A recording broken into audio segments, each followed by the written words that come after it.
Hürmetli radyo tыңлаучылар.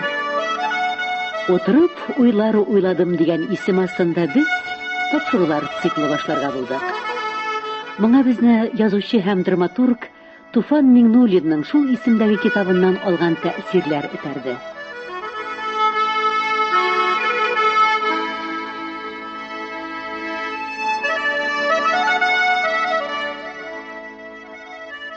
Гаять гыйбрәтле бу китап турында автор үзенең кириш сүзендә булай дип яза. Китап укучылар, тамашачылар белән очрашканда еш кына язар өчен материалны кайдан табасыз дип сорыйлар.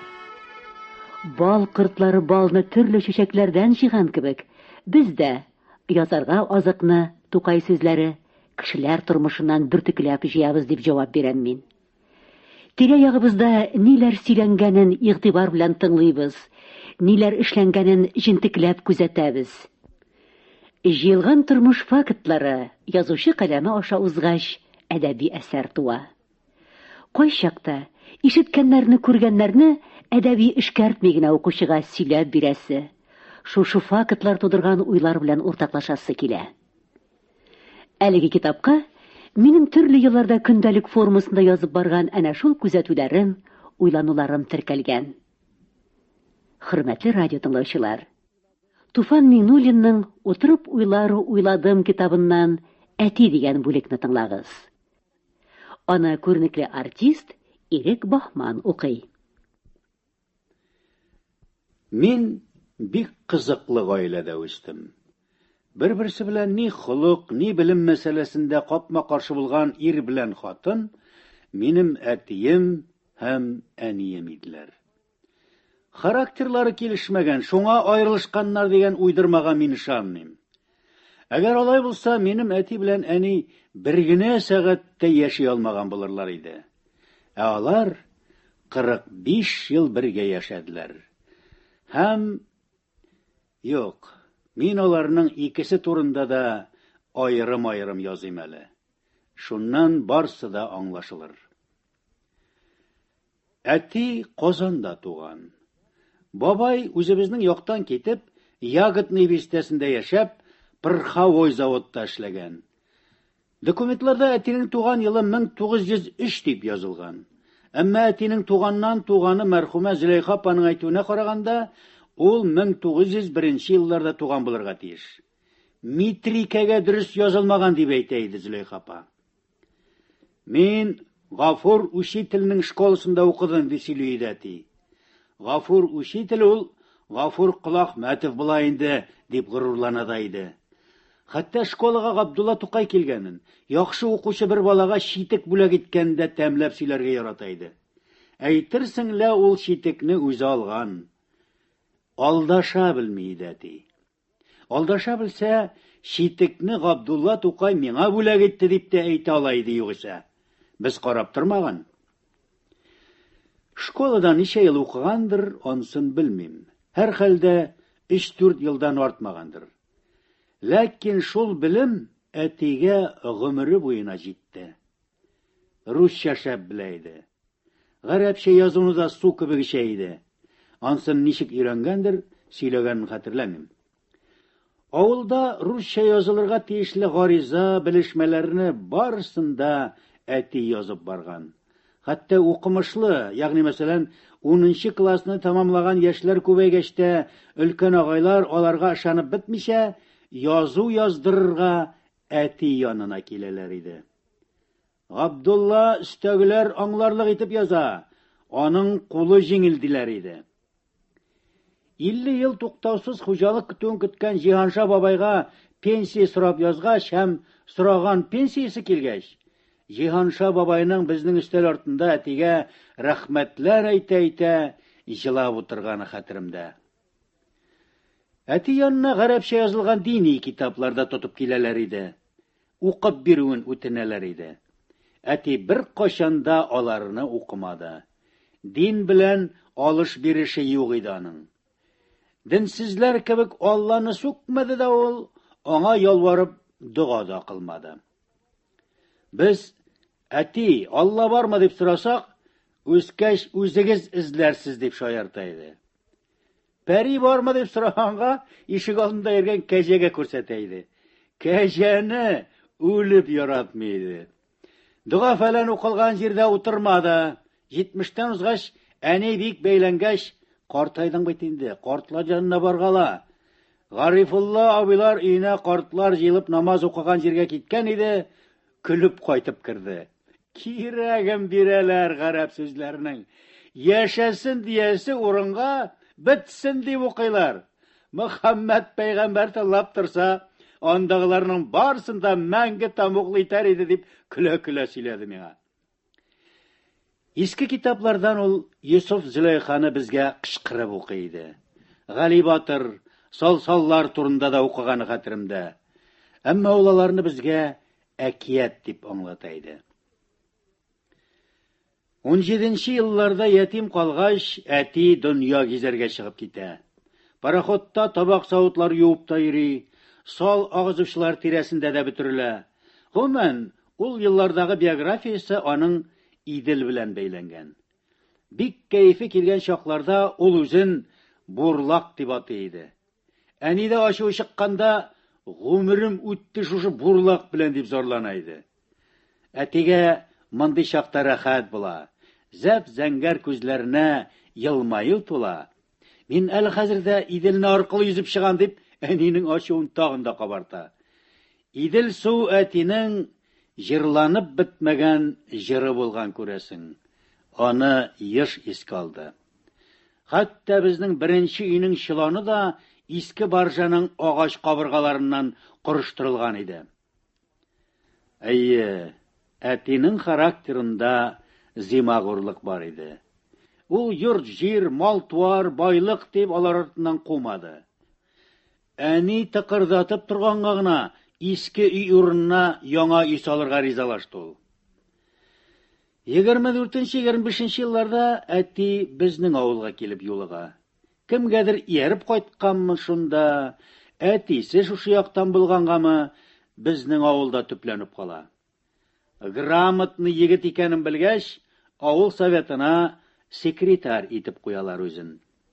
Нинди секретарь булгандыр билгесез, һәрхәлдә яманлап сөйләгәннәрен хәтерләмим, әмма авылга бүтән яңалыкны ул беренче алып кайткан. Велосипедны авыл халкы беренче тапкыр әтидә күргән. Детектор радио алгыч чыккач, авылның күпне белергә омтылган кешеләре әти янына килеп, детекторның колакчыннарын колакларына куеп, дөнья хәлләрен тыңлаганнар. Чыгып ычкынмасын бу кирәкле егет дип булса кирәк, өйләндергәннәр әтине. Өйдә әмәлләп биргәннәр. Ләкин күпмедер торгач, әти ул өйдән чыгып киткән һәм бүтән кайтмаган. Әтинең бу чаклары минем өчен билгесез. Үзе билгеле сөйләми иде. Әни дә әлбәттә дәшми иде. Үзенең балаларына әтиләренең беренче хатыны турында ничек сөйләсен инде? Миңа ул хакта авыл агайлары әйткәле иде. Әмма әтине хурлап, яманлап түгел, мактап. Чөнки әти өйдән чыгып киткәндә шырпы да алмаган. Чыгып китүенең сәбәбе имештер теге апаның әтигә хәерче дип әйткән сүзе булган. Ник алай дип әйткәндер, югыйса, авыл совет секретаре булу ул чакларда зур мәртәбә саналган. Моннан 1-2 ел элек көтмәгәндә әтинең беренче хатынын күрше авылда очраттым. Шул авыл кешеләре әйттеләр. Картайган булуына карамастан, зифалыгын, шибәрлеген югалтмаган. Яшь чагында тагын да шибәр булгандыр. Менә шуны бер сүз өчен ташла инде. Юаш иде әти. Ләкин үз сүзле, принципиаль кеше иде. Бер генә эшне дә намысына каршы барып эшләмәде. Һәрхәлдә мин үзем дә авыл халкы да хәтерләми. Юашын юаш, ләкин юаштан юан чыга. Әти дә ычкынгалап алган. Үз гомерендә 2 тапкыр. Ләкин аларның икесе дә әдәби әсәр итеп язарлык. Берсендә бер апаның күрсәтүе яла ягу аркасында 37нче елны авылның 16 кешесен кулга алалар. Алар арасында кулак тегермәненә су кыючы әти дә була. 2 көн тикшерәләр дә, бәхеткәйләре булгандыр инде, кулга алынганнарның гаебен тапмагач, кайтарып җибәрәләр. Әтиләрне милиция алып киткәч, апа, күрсәттем күрмәгәннәрен, төрмәдә башлары чериячәк дип кычкырып йөргән. Әтиләр кайткач, куркудандыр инде мөгаен, әти янына колхоз идарәсенә килеп, әти ул чакта колхозның хисапчысы, боргалана-сыргалана гаебен юарга маташа икән. Шуннан юашыбыз кызып китмәсенме? Канцеляриядә бер генә исән утыргыч калмаган, кәгазьләр ишкан, өстәл шәлпәрәмә килгән, тәрәзәләр куелып төшкән, ишек күгәннән чыгып атылган. Хәтта колхоз идарәсенең тирәсен уратып алган рәшәткәләр дә тетелеп беткән. 4 ир кеше тыя алмаганнар үзен. Теге апага орынмаган орынуын. Әмма ул хатын шул көннән соң куркудан акылга җиңеләеп калган имеш. Икенче тапкыр мин олыгайгач Мәскәүдә театр училищесында укыган чагымда булган. Кыш көне әти белән әни тәрәзә каршында чәй эчеп утыралар икән. Безнең өйнең каршында бәләкәй генә бакча бар иде. Шунда 3 төп алмагач үсә иде. Шул бакчага кар күмгән рәшәткә өстеннән күршеләрнең кәҗәсе кергән дә алмагач ботагына ябышкан. Бар әле, куып чыгар шул мөртәтне дигән әни. Әти бер куып чыгарган, 2, 3, 4, тик кәҗә һаман кәҗәлеген иткән. Әни әтине ачулана башлаган, рәтләп куа белмисең дигән бугай. Шуннан әти чәй тулы шинаягын идәнгә атып бәргәндә, атылып ишектән чыгып киткән. Әтинең бу юлы хәерлегә чыкмаганын сизеп алган кәҗә урамнан элдертә икән. Әти аның артыннан. Шактый чапкач, әти кәҗәне куып тоткан. Бу вакытта аңа 68 яшьләр иде инде. Куып та тоткан, сыртыннан эләктереп күтәреп талган. Күтәреп өйгә алып кайткан, өйгә кергәндә, "Ма, теләсәң нишләтип кәҗәне әни алдына ыргыткан." Яратмый иде шул әти кәҗәне. Әгәр дә аңа 3 класс образование бирсәң, идем баласына чыдар хәл калмас иде дип сүгә иде үзен. Әти үзе әллә ни көчле дә кеше түгел иде. Уртача буйлы, какча гына гәүдәле иде. Күрәсең, сабырлыкның да бер чиге була. Сабырны шул чигеннән чыгарсаң, үзен-үзе белештермичә, әллә ниләр эшләп ташлау ихтимал. Сабыр иде әти. Әнигә, безгә, гомумән берәүгә дә кулын күтәрмәде. Кызмаша кайткан чакларында әни пыр тузынганда да гынахсыз зәп-зәңгәр күзләрен ялтыратып, "Не ругай меня, Фатима, что акча малы тащил" дип җырлап тора иде. Шушы бурлакка әйткән сүзем әрәм дип әни дә тынычлана иде. Ә без хатыннарыбызның юк-бар сүзләренә шәпшеп китеп, вакланып, хатын-кызлардан битәррәк талашырга тотынабыз. Безнең кул белән тел акылдан алда йөри. Әтинең киресенчә булгандыр, башта уйлагандыр. Уйлагандыр да сабыр итәргә кирәк тапкандыр. Сугышка хәтле булган хәл әле дә хәтеремдә. Миңа 5 яшьләр булдым икән. Әти белән берничә кеше безнең рәшәткә буендагы бүрәнәдә утыралар. Без малайлар ерак түгел су буенда пычранабыз. Бездән шактый олыраклар мине үртиләр, кутырталар.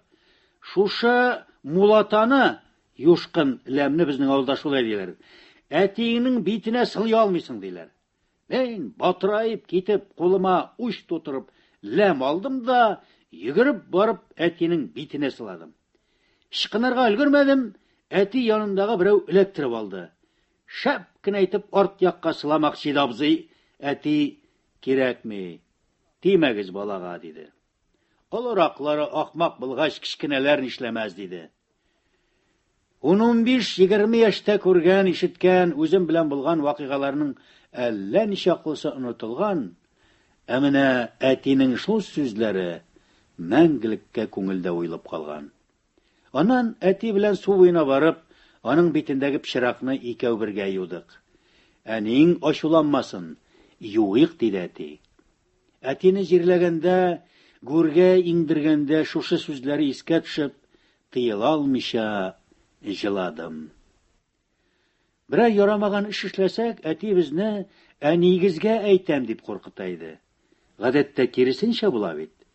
Әнине өйнең хуҗасы итеп таный иде әти. Ләкин кулларча буйсынып түгел, әнинең хуҗалыкны, өйне тәртиптә тота белүенә ышанып, аны яратып, хөрмәт итеп. Без олыгая барып әнигә берәр кыек сүз әйтсәк, әнигезгә каршы дәшмәгез дип тора иде. Әнигә әти 30 елда өйләнә. Әни яраткандыр әтине. Югыйса, үзеннән 6 яшькә өлкән, хатын айырган кешегә чыкмаган булыр иде. Хәзер генә бит ул 3-4 хатын айырганнар да егет булып йөри. Ул чакта җитмәсә әни бабайның бердән-бер иркә кызы һәм бик чибәр. Таза хәлле авыл кешесенең практик кызына шигъри күңелле әти ишагандыр шул.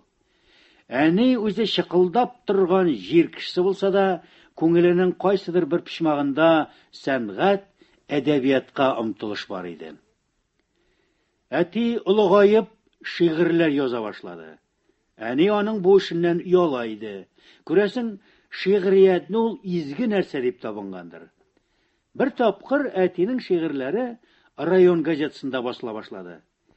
Әни җыларга җитешеп мине үгетләде.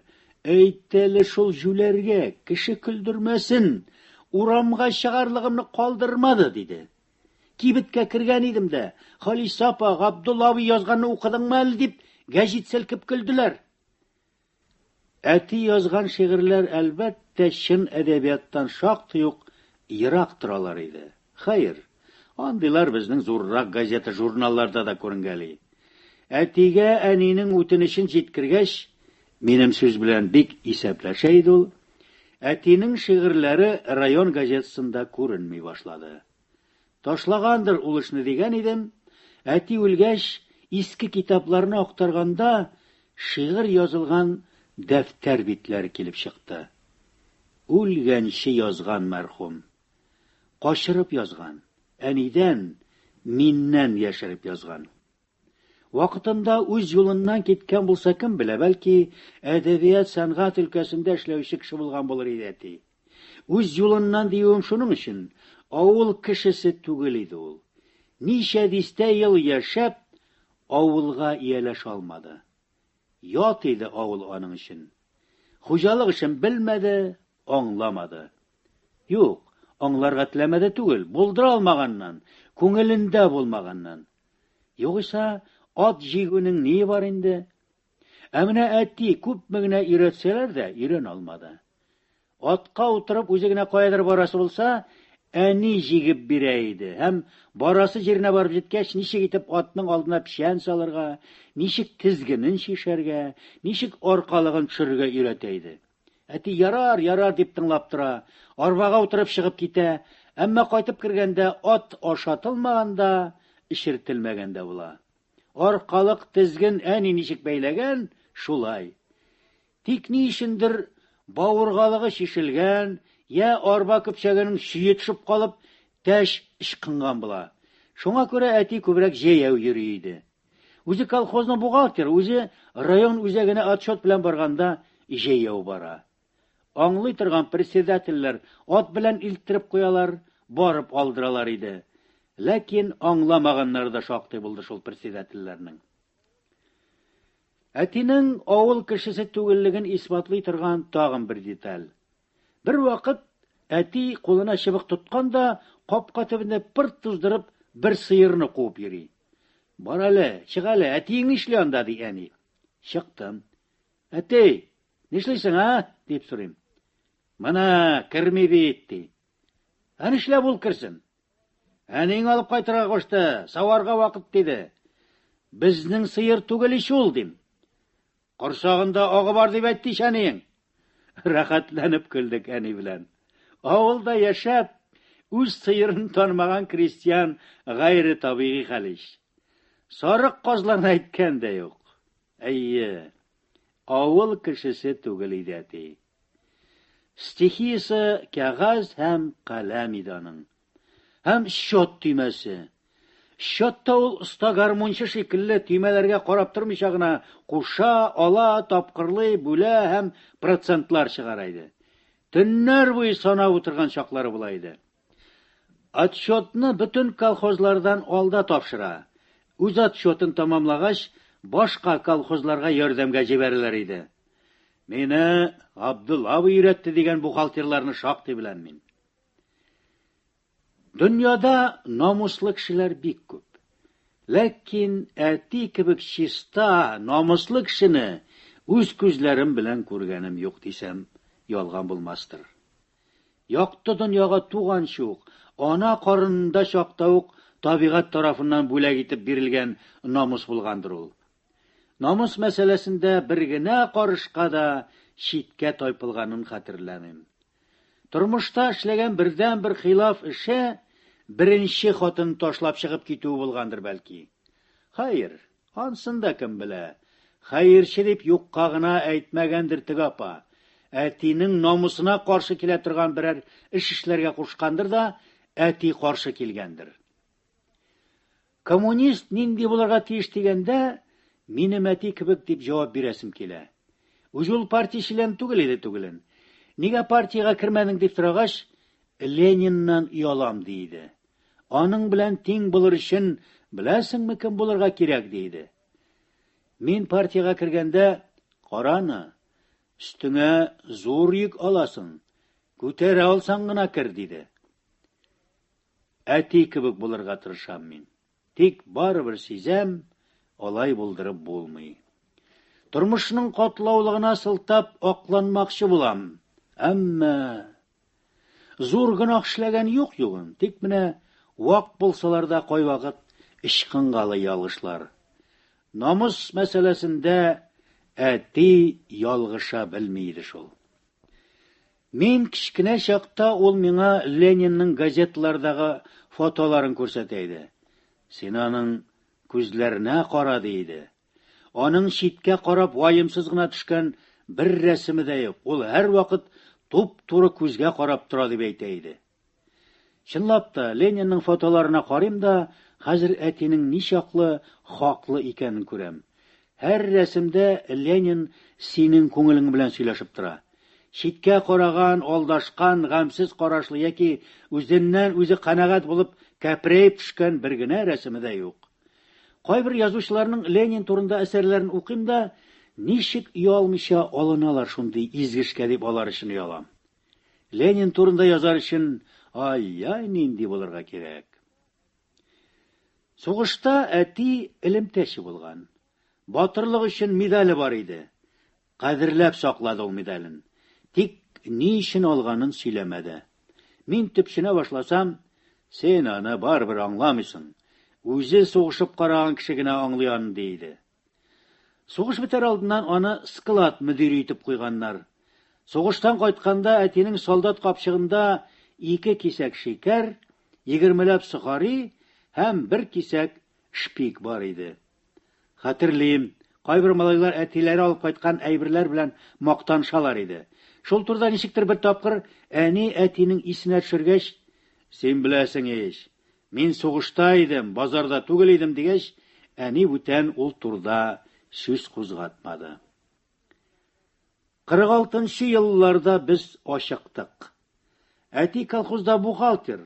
Ул вакытча әйтеп әйтсәк, счетовод, ягъни счетовод. Ә без ашыктык. Әни нишләргә белми. 4 ел сакладым малайларыңны, инде үзең кара ди. Булсаң да булырсың икән. Кеше шаммый, кышыткан җыйганны күргәч, юри генә кыланасыңдыр диләр. Ирең счетовод килеш кышыткан ашыйсыз дип әйтәләр. Әти тыңлап тора да, амбарда он юк бит, каян аласың ди. Әни тук яшәүче берәүне әтинең исенә төшергәч, каян аласың он? Bütün документлар миндә, колхозда 1 грамда он күренми ди. Ул тук кеше безгә кергәли, әтигә тормышның нәрсә икәнен аңлата. Сен берәй дә аңламыйсың, Гаптул, ди. Документларда күренмәгән нәрсәләр күп ул. Син мине урлый дип уйлыйсыңдыр инде. Мин урламыйм. Урлаган кеше кем ул? Эшләмичә ашаган кеше. Ә мин көне төне чабам, аксак аягым белән чабам. Мин бит колхоз өчен чабам. Чава-чава йыгылсам, колхоз нишләр? Барыбыз да йыгылсак, колхоз нишләр? Сен укыган булсаң да, тукымаган Гаптул. Ләкин мондый дәлил белән генә әтине иманыннан яздырып булмый шул. Без ачыктык. Ниһаять, әни түзмәде, абый белән мине өлгерә башлаган арышның башагын уарга җибәрде. Башак өлкәсендә сугыш вакытында туплаган тәҗрибә зур иде инде. Ярыйсы гына эшләп кайттык. Яшел арышны мич алдында табада курып маташканда, әти кайтып керде. Каян алдыгыз моны диде. Ишең булмасын, шут тимәсен тартуыңны бел диде әни. Әти өйдән чыгып китте. Без арышны аша бетергәч кенә кайтты. Хәзердән үк урлаша башлагач, үсә төшкәч нишләрләр дип рәнҗеп сөйләгәне хәтеремдә. Бер көнне өйгә районнан килгән уполномоченный белән колхоз председателе килеп керде. Председатель бер шешә аракы чыгарып өстәл өстенә куйды. Кайда сеңел, кабарга берәр нәрсә куй әле дип пишмак якта кайнашкан әнигә дәште. Нәрсә куйым? Каян алып куйым? Балалар ач утыра, диде әни. Ничек инде ач утыра? Әти өйдә юк иде, рәхәтләнде генә әни. Әллә ниләр әйтеп бетерде. Әни тузынганда уполномоченный, әйдәле минем белән, дип шул тирәдә булган үче мине чыланга алып чыкты. Бөтен җирне тикшерде. Аннан өйгә кереп кирәген бирде председательнең. Син, понимаешь, бер щитоводың да ашата алмагач, нинди председатель, диде шикелле. Хәзер үк мин монда утырганда ук он китерт. Амбарда булмаса өеңнән китерт. Чыланыңда 2 капчык он торганын күрдем, диде. Он китерделәр. Без куандык. Әти генә күңелсез, үй алган сымаграк йөрде. Районнан кушканга каршы килә алмагандыр күрәсең, тик ул кушуның гадел түгеллеген белгәндер. Чөнки әти дә бүтән колхозчылар кебек хезмәт көнне эшлиде. Ә хезмәт көнне күпме нәрсә бирелгәнен аңардан башка кем белсен. 48нче елларда әтиле гаиләләрнең малайлары 8нче класста 150 сум түләп укыйлар иде. Минем безнең инде шуны түләрлек акча булмагач, чак кына мәктәптән барып кайтармадылар. Кич хәл белән генә юнәттеләр. Актив натурлы кеше түгел иде әти. Үз хакын ул бер кашан да дауламады. Нидә булса таләп итеп бер кая бармады. Ялынырга, соранырга аңа горурлыгы кушмагандыр. Намуслы кеше буларак авыр булса да түзә иде. Бер кем өстеннән бер нинди сүз әйтмәде. Кырын-мырын яшәргә яратучыларга да йөзләренә бәреп син шундый дип әйтмиде. Андыйлар белән аралашмый, сөйләшми генә иде. Соңгы елларда шигырь яза башлау да шул үзе белән сөйләшү булгандыр. Шигырьләре үгет насихаттан гына тора. Матур яшәргә кирәк, тату яшәргә кирәк, кеше хакына кермәскә кирәк, гел шундыйлар. Соңгы елларда ул гомумән сәерләнде. Кеше белән аралашмый башлады. Күбрәк үй тирәсендә йөри иде. Мин язганнарның кайберләрен укып бара иде, ләкин фикерен әйтми иде. Кем белә, бәлки шамагандыр да. Миңа әйтергә яхшысынмагандыр. Ләкин миңа хөрмәте зур иде. Әни кызып киткән чакларда да, әниң әйтәле, бик тавышланмасын диде. Хәзер уйлап утырам да, кем булгансың безнең әтибез? Аның төп асылы ниде? Әгәр аның образын тудырырга кирәк булса, тулайым ул ничек күз алдына килергә тиеш дим. Һәм әти тормышта үз-үзен таба алмаган, саф күңелле, олы шәхес булырга тиеш кеше дигән фикергә киләм. Хәер, шәхеснең олылыгы аның тормышта ниндидер шинга ия булуында гына түгел. Әти былай да шәхес иде. Ләкин ул тормышта үзенең изен генә түгел, юлын калдырырга сәләтле кеше иде. Табигать биргән кешелек сәләтенең күбесен файдалана алмады әти. Күрәсең, ул кай вакыт шуны сизгәндер дә. Мин яшь үсмер чакта миңа биргән бер тәрбиясе бик гыйбрәтле. Белмим, нинди уңай беләндер инде мине каршына утыртты да, син карак булсаң да кисә карагы булма. Карак булсаң да зуррага бул, банк бас диде. Мин аның бу киңәшен еш искә төшерәм. Вакланмаска тырышам. Чөнки кешене ваклык бетерә. Менә эскиз формасында гына булса да, әти турында уйлануларым. Әле алар булар белән генә төгәлләнмәс. Теге яки бу уңай белән әти һәр вакыт мин язганнарда төрле яклар белән күренми калмас.